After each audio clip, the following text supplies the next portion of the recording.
우리 마태복음 24장 14절 말씀입니다. 마태복음 24장 14절 말씀 우리 한 목소리로 같이 봉독하겠습니다. 이 천국 복음이 모든 민족에게 증언되기 위하여 온 세상에 전파되리니 그제야 끝이 오리라. 아멘.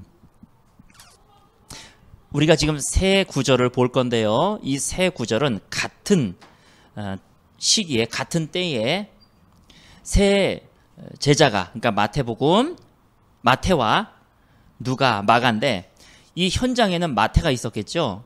그 다음에 또 누가, 마가는 이 현장에 있었는지 없었는지 잘 모르겠지만 어쨌든 이 세 사람의 방면에서 한 사건을 묘사를 한 겁니다. 그래서 우리는 마태복음, 누가복음, 마가복음 이게 세 가지를 볼 겁니다.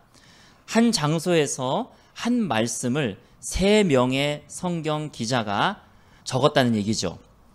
그 중에서 마태는 이렇게 적었습니다. 먼저 천국 복음이라 그랬습니다. 천국 복음이 모든 민족에게 증언되기 위하여 온 세상에 전파되겠다. 그때야 끝이 오리라.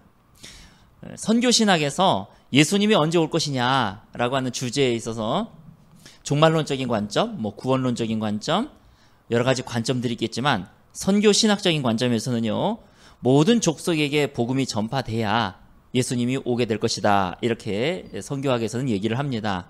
어쨌든 무엇이 전파가 되냐면 천국 복음이고, 누구에게 전파가 되냐면 모든 민족입니다. 자, 똑같은 말을 누가복음에서는 이렇게 기록하고 있습니다. 같이 24장 47절에서 48절까지 한 목소리로 같이 봉독하겠습니다. 또 그의 이름으로 죄사함을 받게 하는 회개가 예루살렘에서 시작하여 모든 족속에게 전파될 것이 기록되었으니 너희는 이 모든 일의 증인이라. 아멘. 자, 마태복음에서 사용했던 천국 복음이 여기서는 뭐라고 되어 있습니까? 죄사함을 얻게 하는 회개라고 기록이 되어 있습니다. 자, 모든 족속에게 이건 똑같습니다. All nations예요. 모든 족속이나 모든 민족이나 똑같은 단어입니다. 그러니까 마태복음에서는 이거를 천국 복음이라고 했고 누가복음에서는 죄사함을 얻게 하는 회개다 이렇게 얘기했다는 거예요. 그래서 우리는 무슨 생각을 할 수 있습니까? 천국 복음이 복음을 증거한다라고 할 때 그 복음이라고 하는 것은요, 죄 사함을 얻게 하는 회개를 전하는 것이구나. 그것을 우리는 알게 된다는 것입니다. 다시 말해서 천국 복음이라고 하는 것은 죄 사함을 얻게 하는 회개의 복음을 얘기하고 있는 것이구나. 마가복음도 보겠습니다. 마가복음도 보면은 이 장면을, 마가복음은 아주 간단하게 기록되어 있어요. 또 이르시되 너희는 온 천하에 다니며 만민에게 복음을 전파하라. 이렇게 간단하게 되어 있기 때문에 마가복음은 그냥 그렇구나 이겁니다. 자, 여기서 오늘 방금 앞에 부분의 요점은 주님께서 전하라 하신 천국 복음이라고 하는 것은 죄 사함을 얻게 하는 회개의 복음이구나 하는 것을 우리가 알 수 있다는 것입니다. 자, 다시 말해서 이제 복음을 증거한다라고 얘기할 때 성경적인 복음, 천국 복음은 뭐냐면은요, 우리 주님께서 내가 달려 죽어야 될 십자가에 예수님이 죽으셨기 때문에 당신은 이것을 믿기만 하면 구원을 받습니다. 그 복음, 믿음의 복음이 아니라는 겁니다. 회개의 복음이라고 하는 것은 이것입니다. 여러분들이 주님께로 돌아오지 않으면, 여러분들이 죄를 끊고 죄에서 승리할 수 있는 은혜를 받지 않으면 여러분들은 저 하나님의 진노의 불 속에 들어갈 수밖에 없습니다. 그러니 회개하고 주님께 돌아오시기 바랍니다. 이것이 복음이라는 것입니다. 현대의 복음 증거를 우리가 한번 생각해 보십시다. 여러분, 믿기로 결정하십시오. 죄를 고백하고 자백하십시오. 예수 그리스도를 내 구주로 영접하십시오. 왜냐하면은 내가 달려 죽어야 될 십자가에 예수님이 대신 죽으셨기 때문에 여러분은 그 대속의 은혜만 믿기만 하면 됩니다. 자, 이 복음과 여러분들이 죄에서 돌이키시기 바랍니다. 지금 가는 방향에서 돌이키시기 바랍니다. 우리 주님께서는 심판의 날을 결정하셨습니다. 여러분들이 죄를 끊고 주님께로 돌아오지 않으면, 여러분들이 있는 죄성이 주님으로 인하여 말미암아 소멸되어지지 않으면, 여러분이 죄에서 승리하지 못하면 여러분은 저 진노의 불구덩이 속에 들어갈 수밖에 없습니다. 그러니 회개하고 복음을 믿으시기 바랍니다. 라고 하는 복음하고는 천지 차이로 다른 것입니다. 1950년 전의 복음은 바로 이 회개의 복음이었다는 것입니다. 그러다가 1950년 전으로 인하여서 이 회개의 복음이 믿음의 복음으로 뒤바뀌어집니다. 그리고 사람들은 어느 순간서부터인가 회개란 단어는 구원을 얻기 위해서가 아니라 성화되기 위해서 회개가 필요한 것처럼 이 회개는 구원의 과정에서 빠지고 구원받은 자가 변화되어져가는 회개의 과정으로 넣어버렸다는 것이, 아니 성화의 과정으로 넣어버렸다는 것입니다.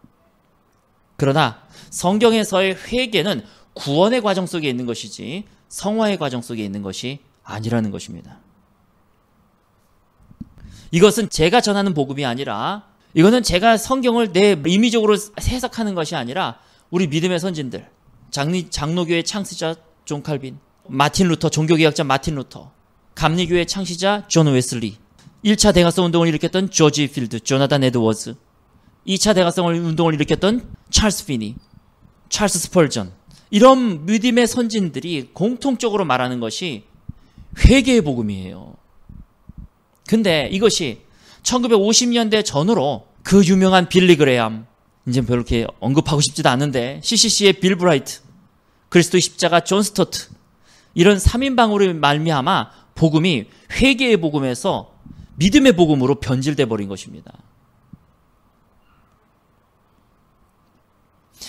자, 우리 사도행전 17장을 보겠습니다. 사도행전 17장. 사도 바울이 아테네에 갔습니다. 그리스에 있는 아테네에 가서 복음을 증거하려고 하다 보니까 거기에 스토아 학파, 에피크로스 학파, 뭐 이런 철학자들이 있는 거예요. 플라톤의 후예들, 뭐 아리스토텔레스, 소크라테스의 후예들이 거기에 있는 겁니다. 자, 과연 그들에게 사도 바울이 이렇게 전도했다는 것입니다. 30절, 31절 우리 한 목소리로 같이 봉독하겠습니다. 알지 못하던 시대에는 하나님이 간과하셨거니와 이제는 어디든지 사람에게 다 명하사 회개하라 하셨으니 이는 정하신 사람으로 하여금 천하를 공의로 심판할 날을 작정하시고 이에 그를 죽은 자 가운데서 다시 살리신 것으로 모든 사람에게 믿을 만한 증거를 주셨음이니라 하니라. 아멘. 자, 복음을 증거할 때, 사도행전에 사도들이 복음을 증거할 때에 그 복음 증거 설교 내용이 자세하게 써 있는 게 몇 구절 안 됩니다. 그래서 우리는 그분들이 정확하게 어떻게 무슨 말을 했는지는 많이 알 수도 없습니다. 그러나 몇몇 되지 않는 구절 중에서 오늘 사도 바울이 이렇게 복음 증거했다는 것을 우리가 보는 것입니다. 여기서 보면은요, 30절에 알지 못하던 시대는 하나님이 간과하셨거든 이제는 어디든지, 그러니까 아까 모든 족속에게, 모든 민족에게 해당되겠죠? 어디든지 명하사 회개하라 명하셨다. 즉 회개의 복음을 전하고 있는 것입니다. 회개하라, 천국이 가까웠느니라 라고 회개를 얘기하고 있는 것입니다. 사도 바울은 여기 가가지고 예수님이 당신이 달려 죽은 십자가 예수님이 대신 죽으셨습니다. 여러분 소크라테스의 후예들이여 믿기로 결정하십시오. 그리고 여러분의 죄를 고백하십시오. 그리고 예수 그리스도를 마음에 영접하십시오. 이렇게 사도 바울은 증거한 적이 없다는 것입니다. 사도행전 아무리 눈 씻고 찾아봐도 영접기도 하라는 얘기는 없다는 것이에요. 영접하라는 얘기는 없다는 것이에요. 그러나 회개하라, 천국이 가까웠느니라, 예수님이 외치셨던 회개, 세례 요한이 외치셨던 회개, 또 사도 바울의 몇 안 되는 복음 설교에 있는 회개, 너희들에게 모든 어디든지 사람에게 다 명하사 회개하라 명하셨다는 것입니다. 회개하지 않으면 복음의 길에 들어설 수가 없는 것입니다. 그래서 31절에 보면은 이는 정하신 사람으로 하여금, 즉 예수 그리스도죠. 한 분을 딱 정하셨는데 그분으로 하여금 천하를 공의로 심판한 날을 작정하셨다. 천국을 얘기하지 않았어요. 심판을 얘기했어요. 심판할 날을 작정하시고 이에 그를 죽은 자 가운데서 다시 살리신 것으로, 즉 예수님의 부활시키심으로 말미암아 심판날이 정해졌고 너희가 회개하지 않으면 이 심판날에 심판을 받을 거라고 보증, 증거, 믿을 만한 증거를 우리에게 주셨다는 것이에요. 그러니까 우리는 예수님이 부활을 볼 때, 예수 부활하셨네, 예수님의 부활을 볼 때에 우리는 두 가지를 생각합니다. 우리는 내가 예수와 함께 십자가에 죽고 예수와 함께 부활해야 된다 하는 그 부활도 되지만, 예수님이 부활하셨다는 얘기는 이제 심판의 날이 결정이 됐다는 얘기고, 회개하지 않으면 하나님의 진노 아래에 당신네들은 심판을 받을 수밖에 없다. 그 증거로 예수께서 부활하셨다. 이겁니다. 나한테 500만 원 좀 꿔줘. 그러면 증거물을 줘야죠. 담보물을 줘야죠. 그 담보물. 그래서 최소한 500만 원까지는 안 되더라도 계약금처럼 50만 원짜리라도 걸고 담보물로 뭔가 줘야 되는 거죠. 근데 원래 담보물은 더 비싼 거를 주게 돼 있습니다. 50만 원을 내가 꾸면 500만 원짜리 손목시계를 주게 돼 있는 거죠. 그래서 50만 원을 찾아가는 거죠. 여러분, 마찬가지입니다. 하나님께서는 심판의 날을 정하셨고 회개하지 않은 자에게는 하나님의 진노의 심판이 있다는 것을 예수 그리스도의 부활로 인해서 증거물로 주셨다는 겁니다. 어떻게 사도 바울이 이러한 것을 증거할 수가 있겠습니까? 여러분, 이 그리스 사람들은 똑똑한 사람들이에요. 플라톤의 후예들, 우리 서양 철학사 그러면 플라톤, 아리스토텔레스, 소크라테스 빼놓으면 안 남죠. 헬레니즘 문화 아주 유명합니다. 그래서 성경도 오죽하면 그리스어로 쓰여졌겠습니까? 신약 성경이 그리스어로 쓰여져 있는 그 문화의 본거지인 그 그리스로가 가지고 하는 얘기가 뭔가 논리적인 설명을 통해서 사람들에게 뭔가 얘기하지 않았어요. 감언이설로 사람들에게 귀를 솔깃하게 만들어가지고 말하지 않았어요. 감흥을 주고 감동을 주는, 요새 설교자들의 그 감동 어린 그런 설교를 통해서 하나님의 사랑이 이런 것입니다. 하나님이 당신을 얼마나 사랑하는 줄 아십니까? 이렇게 설교 안 했다는 겁니다. 왜 사랑을 설교하지 아니하고 회개하라라고 명하셨다는 이런 말도 안, 이 사람들 관점에서 봤을 때는 저주죠. 믿으라는 거야, 안 믿으라는 거야. 이러한 설교를 했겠습니까? 왜 사도 바울이 사랑의 하나님을 증거하지 아니하고 예수 그리스도의 부활을 선포하면서 회개와 연결돼 가지고 심판하고 연결되어서 그들에게 선포했겠습니까? 우리가 전파해야 될 천국 복음은 바로 회개의 복음인 것입니다.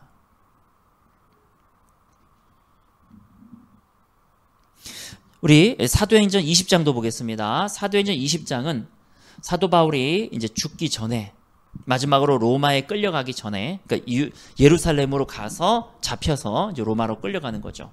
예루살렘으로 가게 되면 너가 결박당하게 돼서 죽음을 당하게 될 것이다. 이런 예언까지도 나왔습니다. 이제 3차 전도 여행까지 다 마치고 이제 죽기 위해서 예루살렘으로 바로 가기 전에 바울이 밀레도에서 사람을 보냅니다. 에베소로 사람을 보내서 에베소에 있는 교회 장로들을 다 불러오라고 합니다. 그래서 에베소 장로들이 밀레도에 도착했습니다. 이 시대의 장로는 사역자입니다. 교회에서 사례를 받고 말씀을 증거하거나 교회에서 사례를 받고 치리하는, 말씀을 증거하거나 치리하는 이러한 사람들, 사역자들을 교회 장로라고 했습니다. 18절 오매 그들에게 말하되 아시아에 들어온 첫날부터, 즉 1차 선교여행을 가는 첫날부터 지금까지 3차 선교여행 마지막 코스까지 내가 항상 여러분 가운데서 어떻게 행하였는지를 여러분도 아는 바니 곧 모든 겸손과 눈물로써 내가 행했고 유대인의 간계로 말미암아 당한 시험도 내가 참고 그 다음에 주를 섬겼다. 그 다음에 20절에 유익한 것은 무엇이든지 간에 공중 앞에서나 각 집에서나 거리낌 없이 여러분들에게 전하여 가르쳤다. 하나님은 여러분을 사랑하십니다. 이걸 거리킬 게 뭐가 있겠습니까? 지금 하나님은 여러분을 사랑하십니다. 이걸 거리끼는 사람은 없습니다. 근데 거리낌이 없이 여러분들에게 전하여 가르쳤다. 뭘 가르쳤냐면 21절에 유대인과 헬라인들에게 하나님께 대한 회개와 우리 주 예수 그리스도께 대한 믿음을 증언한 것이라. 다시 말해서 사도 바울은 제1차 전도여행 첫 출발서부터 제3차 전도여행 밀레도까지 올 때까지 그가 전파한 것은 하나님께 대한 회개와 예수 그리스도께 대한 믿음을 전했다는 것입니다. 1950년 전후로 인해서 회개가 빠진 복음, 믿기만 하면 된다라고 하는 복음, 여러분 이 복음은 이거는 변질된 복음인 거죠. 우리 믿음의 선진들의 복음은 회개의 복음입니다. 하나님의 사랑을 먼저 얘기하기 전에 하나님의 심판을 먼저 정합니다. 그러나 너희가 회개하고 너희 죄를 끊고 너희 죄와 싸우며 하나님으로부터 회개의 은혜를 얻고 주님으로부터 회개하는 그런 은혜를 얻어서 즉 회개하고 돌아온다면 하나님은 너희를 반겨줄 것이다. 돌아온 탕자와 같이 너희를 얼싸 안아줄 것이다. 거기서 나중에 사랑이 나오는 것입니다. 지금의 복음은 사랑으로 시작해서 사랑으로 끝나버립니다. 심지어 어떤 전도주일에서는요, 사람이 부끄러워하니까 일어나서 영접기도 자체도 성경에 없는 얘기지만 영접기도 자체도 부끄러워서 못하고 있는 사람에게 손만 들으라고 그렇게 해서 영접기도를 하는 건지 마는 건지 하고 하나님의 자녀가 되었습니다. 거듭났습니다 하고 손뼉치고 끝납니다. 여러분, 거듭남은 그렇게 오는 것이 결코 아닌 것입니다. 그래서 옛날에는 거듭났다 그러면 내 삶이 변했다는 거예요. 근데 요새는 거듭났다 그러면 교회를 다닌다는 의미 외에는 별다를 게 없습니다. 똑같이 세상 사람들하고 똑같이 살아갑니다. 별반 차이가 없어요.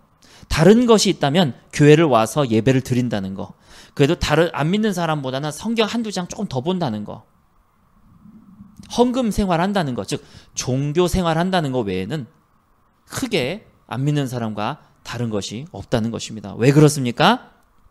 거듭난 적이 없기 때문입니다. 믿음의 복음을 가지고 변질된 복음을 가지고 회개의 은혜를 받아본 적도 없고 회개해본 적도 없고 죄와 싸워서 하나님으로부터 이 거룩한 성령의 내주하심을 받아가지고 거듭나서 죄가 싸워서 승리되어져 가는 것을 경험해 본 적이 없기 때문에.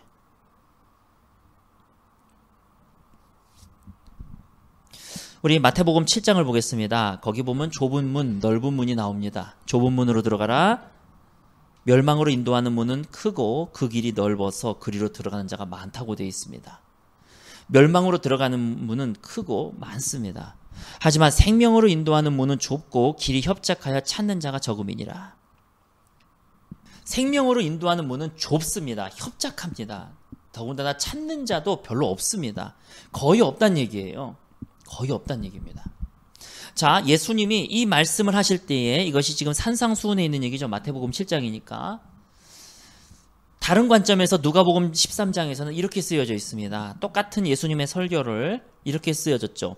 어떤 사람이 여짜오되 주여 구원을 받는 자가 적으니까 그들에게 이르시되 좁은 문으로 들어가기를 힘쓰라. 내가 너에게 이르노니 들어가기를 구하여도 들어가지 못할 자가 많으니라. 들어가기를 열심히 구하고 기도해도 못 들어갈 사람들이 많을 것이라는 거예요. 이 맥락은 주여 구원받을 자가 적습니까에 대한 예수 그리스도의 대답인 것입니다. 누가복음 13장 또 마태복음 7장, 특히 이제 마태복음 7장에 보면 그 다음에 뭐라고 써 있습니까? 이건 제가 써오질 않았지만 마태복음 7장 그 뒤에 보면은요, 주여 내가 주의 이름으로 귀신도 내어 쫓고 내가 주의 이름으로 능력도 행하고 내가 주의 이름으로 선지자 노릇도 했습니다. 그럴 때 주님께서 말씀하십니다. 나는 너를 도무지 알지 못하느니라. 누가복음에서는 또 무슨 말씀이 쓰여져 있습니까? 연결돼 가지고 주여 내가 주님과 같이 한 상에서 먹고 마셨습니다. 이게 무슨 말씀입니까? 내가 왜 밖에 쫓겨 일을 갑니까? 주님, 나는 주님하고 한 상에서 먹고 마셨고 나는 길에서 주님의 설교를 가르치심을 받았습니다. 이게 이 좁은 문 다음에 각각 나오는 얘기들이죠. 무슨 말씀입니까? 이거는요, 안 믿는 사람, 불신자는 넓은 길, 믿는 자는 좁은 길, 이게 아니라는 것입니다. 이 설교를 듣는 대상들은요, 주와 함께 한 상에서 먹고 마신 사람들, 주의 가르치심을 길거리에서 들었던 사람들이 이런 얘기를 할 거라는 거예요. 이 설교를 듣는 대상자는 주여 내가 주의 이름으로 귀신도 내어쫓고 주의 이름으로 능력도 행하고 주의 이름으로 내가 병자도 고쳤다고 말할 수 있는 자부심을 가지고 말할 수 있는 사람들에게 너는 넓은 길이야. 다시 말해서 이거는요, 대상은 소위 믿는다고 생각하는 사람들이 이 설교의 대상인 것입니다. 문맥을 잘 보시기 바랍니다. 성경은 성경 구절 하나만 딱 띄어가지고 아 이건 안 믿는 사람, 이건 믿는 사람, 그 불신자 요거는 교회 다니는 사람, 그 뜻이 아니고 이 문맥을 잘 보시면은 이거는 병자도 고치고 능력도 행한 자, 우리보다 훨씬 나은 사람들이에요. 그 사람들에게 주님께서 이렇게 말씀하신다는 거예요. 너희는 좁은 문으로 간 것이 아니라 넓은 문으로 갔어. 저는 현대에 있어서 가장 넓은 문이 뭐냐 하면은요, 회개가 빠진 복음.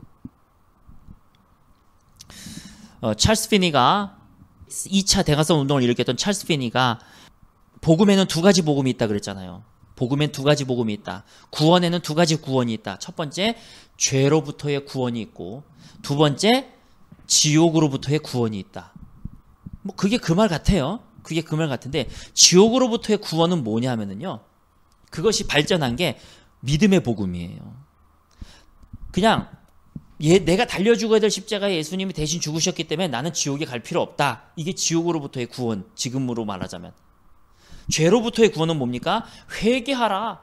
너에게 있어서 회개의 은혜가 아니고 없다면 너가 그 죄를 점령해 나가는 죄의 영역 속에서 승리하는 영역이 넓혀져가는 그것을 네가 경험하지 못한다면 너는 죄로부터의 구원받은 자가 아니야. 이것입니다. 그러니까 현대의 교인들은 지옥으로부터의 구원만 갖고 있는 거예요. 죄로부터의 구원, 이 복음은 들어본 적이 별로 없는 것입니다. 교회에서도 선포되어지지 않고 있고 선포되어도 별 관심도 없습니다. 회개는 성화의 과정에 들어가는 것이지 구원의 과정이 아니라는 것이에요. 여러분, 문은 좁습니다. 지금 만약에 다른 사람들이 다 그냥 믿으면 구원 받는다 그러는데 뭘 그렇게 이렇게 이게 저거 따지고 그래. 이건 넓은 문이에요. 잘 보십시오. 찾는 자가 적습니까? 들어가기를 구하여도 못하는 자가 많을 것이다. 이게 지금 아니잖아요. 그게. 마태복음 올려보세요. 생명으로 인도하는 문은 좁고 길이 협착하여 찾는 자가 적다 그랬어요. 지금 이 믿음의 복음이 과연 찾는 자가 적은지 한번 생각해 보라는 거예요. 하나님은 사랑이시니라. 이거 싫어할 사람이 어디 있어요? 근데 너가 회개하지 아니하면 너는 하나님의 심판을 받게 될 것이다. 너는 세상의 죄에서 나와야 된다. 너는 하나님의 죄에서 승리하는 은혜를 경험해 가지 않으면 너는 안 된다. 이런 말은요, 듣는 자가 별로 없어요. 구원은 우리 주님께서 눈을 열어주시지 않으면, 귀를 열어주시지 않으면 거듭남은 임할 수 없습니다. 거듭남은 초자연적인 것입니다. 내가 믿기로 결정하고 죄를 고백하고 내 마음속에 진심으로 예수 그리스도를 영접하는 것, 이건 초자연적인 것이 아니라 나의 의지적인 것입니다. 구원은 초자연적인 것입니다. 우리 신명기 29장 1절 4절을 보겠습니다. 신명기 29장 1절에서부터 4절까지의 말씀, 우리 한 목소리로 같이 봉독하겠습니다. 호렙에서 이스라엘 자손과 세우신 언약 외에 여호와께서 모세에게 명령하여 모압 땅에서 그들과 세우신 언약의 말씀은 이러하니라. 모세가 온 이스라엘을 소집하고 그들에게 이르되 여호와께서 애굽 땅에서 너희의 목전에 바로와 그의 모든 신하와 그의 온 땅에 행하신 모든 일을 너희가 보았나니 곧 그 큰 시험과 이적과 큰 기사를 내 눈으로 보았느니라. 그러나 깨닫는 마음과 보는 눈과 듣는 귀는 오늘까지 여호와께서 너희에게 주지 아니하셨느니라. 아멘. 어떤 사람은요. 그래서 지금 이 말이 구약에도 써 있고 신약에도 써 있는 겁니다. 내가 주의 이름으로 귀신도 내어 쫓고 내가 주의 이름으로 능력도 행했고 병자도 고쳤다고 그랬을 때에 난 널 알지 못한다. 나는 너에게 깨닫는 마음을 준 적도 없고 나는 너에게 보는 눈을 준 적도 없고 나는 너에게 듣는 귀를 준 적이 없어. 자, 3절에 보십시오. 40년 관야 생활 동안에 이들에게는요, 큰 기사와 큰 이적과 큰 기사를 주님께서 그 눈으로 보게 하셨다는 겁니다. 이거와, 와, 내 몸이 나아졌어. 내가 손을 얹었더니 병자가 고쳐졌어. 기사와 이적이 나타났어. 이거와 깨닫는 마음을 주시는 것, 보는 눈을 주시는 것, 듣는 귀를 주시는 것하고는 별개라는 것이에요. 이건 별개입니다. 다시 말해서 위로부터 임하시는 성령, 이거는 성령의 은사들, 기사와 이적과 표적이죠. 이거와 내 속에 내주하시는 성령, 나를 거듭나게 하셔서 내 속에 내주하시는 성령하고는 별개라는 것입니다. 그래서 주의 이름으로 귀신도 내어 쫓고 은사를 행해도 하나님께서 난 널 모른다 그러는 거예요. 내 성령이 네 안에 들어간 적이 없어. 우리에게 깨닫는 마음을 주시지 않으면 우리는 거듭날 수 없는 것입니다. 보는 눈을 주시지 않으면 우리는 거듭날 수 없는 것이고 듣는 귀를 주시지 않으면 우리는 거듭날 수 없는 것입니다. 자, 이 깨닫는 마음과 보는 눈과 듣는 귀가 말씀을 이해하고 그렇구나 이거하고는 상관없는 거예요. 야고보서에서 이렇게 얘기했습니다. 너희가 하나님이 한 분이신 줄을 아느냐? 잘 아는도다. 귀신들도 믿고 떠느니라.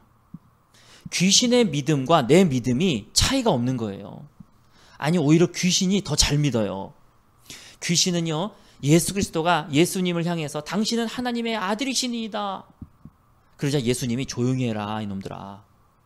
오히려 사람들은요, 하나님의 아들이라고 고백을 못했습니다. 그러나 귀신들은 예수님을 향해서 당신은 하나님의 아들이시니이다. 베드로가 했던 고백 그대로예요. 당신은 그리스도시여 살아계신 하나님의 아들이시니이다. 우리는 그 고백을 하면 구원받는다고 생각해요.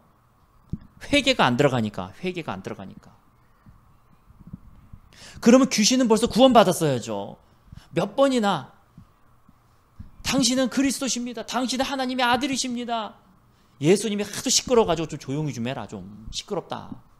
할 정도로 귀신이 그렇게 고백을 했다면 귀신은 다 구원받아야 되죠. 왜 귀신은 구원 못 받습니까? 여기서 깨닫는 마음과 보는 눈과 듣는 귀는 그걸 얘기하는 게 아니라는 거예요. 이건 초자연적인 영의 눈이 열리는 걸 얘기한다는 거예요. 말씀이 이해가 되고 그걸 얘기하는 것이 아니에요. 하나님이 귀신들에게 깨닫는 마음을 주셨겠습니까? 아니죠. 하나님이 귀신들에게 보는 눈을 주셨겠습니까? 아니죠. 귀신들에게 듣는 귀를 주셨겠습니까? 아니죠. 우리가 왜 이렇게 잘못된 귀신의 믿음과 내 믿음이 뭐가 다른지를 모르겠는, 왜 그렇습니까? 회개가 빠져있기 때문에. 귀신들은 절대 회개 안 합니다. 이거는요, 영적인 것입니다. 이거는 지식적인 게 아니고 머리가 아니라 이거는 영이 실제적으로 초자연적인 거예요. 하나님의 영의 눈을 열어주셔야지 되는 것입니다. 그래서 거듭남이 임하는 것입니다. 누가복음 보겠습니다. 누가복음 24장에 그들과 함께 음식 잡수실 때에 떡을 가지사 축사하시고 떼어 그들에게 주시니 그들의 눈이 밝아져 그인 줄 알아보더니 예수는 그들에게 보이지 아니하신지더라. 엠마오로 가는 두 제자가 있었습니다. 예수님이 부활하신 다음에 엠마오로 가는 두 제자가 있었는데 두 제자가요, 고개를 떨구면서 투벅투벅 걸어갑니다. 우리가 그렇게 섬겼던 예수님이 돌아가셨어. 우리에게는 아무 희망이 없어. 터벅터벅 걸어갑니다. 근데 예수님이 다시 부활하셨어요. 근데 재밌는 거는요, 예수님을 못 알아봅니다. 지금 예수님 우리에게 재림하시면은요, 우리 못 알아봅니다. 주님께서 눈을 열어주시지 않으면은요, 못 알아보는 거예요. 자, 이거는 머리가 아니죠. 머리로 이해하는 게 아니죠. 가서 봐. 나랑 지금 같이 밥 먹고 있는 이 사람이 예수님이 맞아. 첫 번째, 이 사람이 생김새가 그 전에 예수님하고 비슷했어. 두 번째, 이게 아니잖아요. 아무리 예수님이 옆에서 1시간, 2시간, 3시간을 있어도 못 알아보는 겁니다. 근데 31절에 주님께서 그들의 눈을 밝혀주시자 이제 예수인 줄 알아보는 거예요.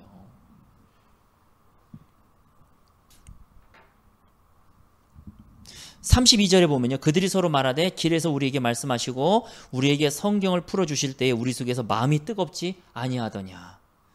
마음이 뜨겁지 아니하더냐. 우리 사도행전 16장을 보겠습니다. 사도행전 16장.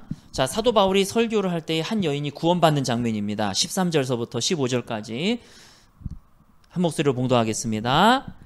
안식일에 우리가 기다릴 곳이 있을까 하여 문밖 강가에 나가 거기 앉아서 모인 여자들에게 말하는데 두아디아라 시리에 있는 자색 옷감 장사로서 하나님을 섬기는 루디아라 하는 한 여자가 말을 듣고 있을 때 주께서 그 마음을 열어 바울의 말을 따르게 하신지라. 그와 그 집이 다 세례를 받고 우리에게 청하여 이르되 만일 나를 줄 있는 자로 알거든 내 집에 들어와 유하라 하고 강권하여 머물게 하니라. 아멘. 복음은요, 왜 사도 바울이 하나님은 사랑이십니다 하고 아테네에서 그 철학자들에게 외친 게 아니라 너희들은 회개하라고 명하셨다 이렇게 외쳤을까요? 결국 복음은 마음을 열어주셔야지 되는 것입니다. 주님의 택한 사람들은 마음을 열어주십니다. 회개의 복음을 외쳐도, 심판의 복음을 외쳐도 그 마음을 열어주셔서 바울의 말을 따르게 했다, 이렇게 성경은 말씀하고 있습니다. 여러분, 우리의 믿음이 귀신의 믿음하고 다른 점이 무엇입니까? 귀신들도 예배드립니다. 하나님이 안 계신 교회들이 수두룩하대요. 그 귀신을 숭배하던 자들 간증을 들어보면은요, 뭐 목사님도 와가지고 점쟁이 집에 와서 점친다고 하니 어디다 개척하면 제일 좋겠냐고.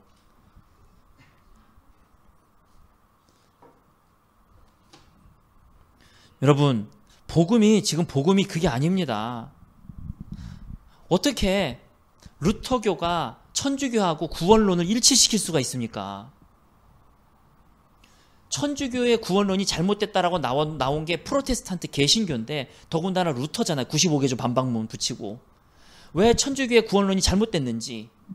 근데 어떻게 지금 이 21세기에 들어와가지고 루터교하고 천주교하고 구원론을 일치시킬 수가 있습니까? 더 이상 설명 안 했, 그 전 설교 시간에 다 신문 뭐 보여드리고 했죠.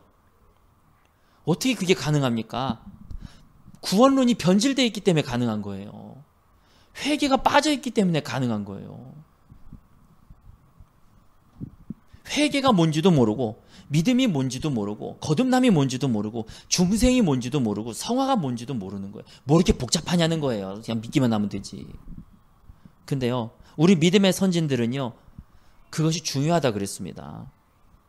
왜 감리교가 천주교하고 구원론을 또 일치시켰습니까? 2006년도. 루터교하고는 1997년이었죠? 그죠? 1997년. 감리교하고는 2006년도에 구원론을 일치시켰잖아요. 어떻게 감리교, 대한기독교 감리회가 저 예수회가 이끌고 있는 천주교 교황하고 구원론이 같을 수가 있습니까?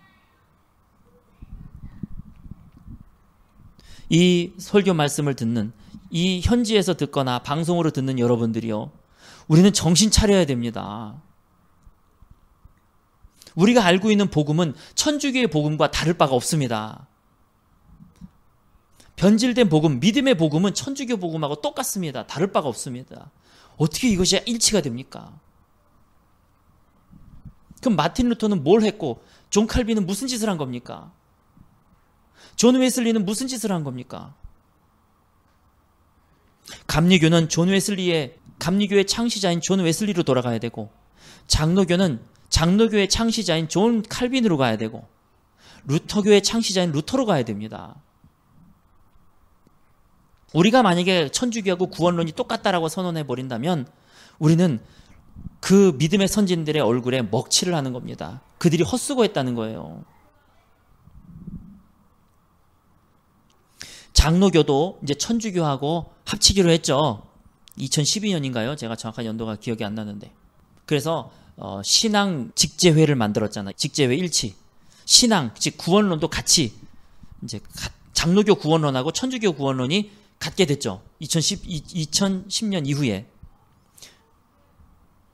어떻게 이런 변질된 배도의 길을 프로테스탄트가 걸어갈 수 있습니까? 이 현지에서 이 설교를 듣거나 방송으로 듣는 여러분들이요, 우리는 정신 차려야 됩니다. 우리가 알고 있는 복음이 복음이 아닌 것입니다. 우리가 알고 있는 거듭남이 거듭남이 아닌 것입니다. 과연 귀신의 믿음과 내 믿음이 뭐가 다른지를, 역사적인 예수 믿는 것 귀신이 더 잘 믿고, 예수님이 기사와 이적 행한 것 귀신들이 더 잘합니다. 귀신들은 나사로가 살아날 때 현지에 있었습니다. 우리는 어렴풋이 믿는 거지. 예수님의 부활 믿을 수도 있고 안 믿을 수도 있고, 근데 귀신들은 더 잘 믿습니다. 부활의 현장에 귀신들이 있었습니다.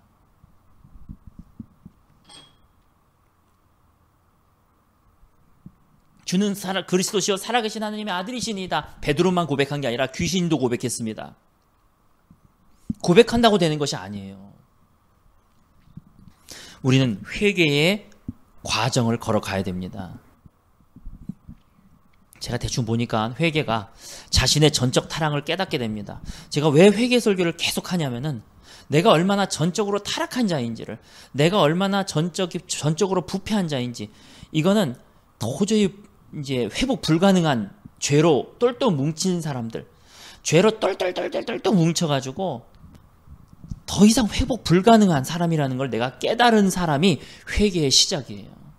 그래서 정죄하려고 회개 설교를 하는 것이 아니라, 이 회개 설교를 통해서 내가 얼마나 구제불능한 사람인지를, 죄악 속에서 오호라 나는 공고한 사람이로다, 누가 이 사망의 몸에서 나를 건져내랴. 사도 바울이 그러한 고백을 했는데 우리들은요 그런 고백을 한 적이 없어요. 오호라 나는 공고한 사람이로다, 이 사망의 몸에서 누가 나를 건져낼 수 있으랴, 이 죄악된 내 이 죄성에서 누가 나를 건져낼 수 있으랴고 탄식한 사람이 과연 대한민국과 미국의 기독교인 중에 몇 명이나 되겠습니까? 왜 사도 바울은 뭐가 우리보다 더 잘나가지고 우리보다 얼마나 죄를 저질렀길래, 얼마나 우리보다 더 큰 죄를 저질렀길래 우리도 하지 않는 고백을 사도 바울이 해야 합니까? 아니잖아요. 사도 바울은 소위 성인이잖아요. 우리보다 나으면 나오지 못한 사람이 아니잖아요. 저 사람이 저런 고백을 했다면 우리는 눈이 아직 어두운 겁니다. 죄를 못 보고 있는 거예요. 우리는 눈이 안 열리고 있는 거예요, 지금. 내 전적 부패하고 전적 타락했다는 것을 우리 아는 자가 저런 고백을 합니다. 오호라 나는 공고한 사람이로다, 내가 죄인 중에 괴수다, 누가 사망의 몸에서 나를 건져내려 하고 심령이 통곡을 하게 되는 거예요. 그리고 자신의 죄성을 혐오하게 됩니다. 결국은 내가 예수님과 함께 죽고자 합니다. 내가 예수님과 함께 죽고자 하는 거예요. 내 죄성이 혐오스러우니까 내가 예수님과 함께 죽는 것 외에는 별 길이 없는 거예요. 그리고 예수님께만 소망을 두고 예수님을 보아보다도 더 찾게 되고 예수님을 보아보다도 더 구하게 되는 겁니다. 왜? 소망이 예수님밖에 없으니까. 내 이 사망의 몸에서 누가 나를 건져내랴? 예수밖에는 건져낼 수가 없으니까. 그래서 예수님을 더 찾게 되고 저 보아보다도 예수님을 더 붙들게 되는 것입니다. 그래서 예수님이 나의 전부가 되는 거예요. 그리고 예수님과 연합하게 됩니다. 이것이 우리 믿음의 선진들이 말했던 회개라는 것입니다. 회개의 시작은 내 전적 타락을 깨닫게 되는 것입니다. 우리 믿음의 선진들은 이 과정이 있었습니다. 그러나 우리는 아무리 교회를 눈 씻고 찾아봐도 이런 과정이 없습니다.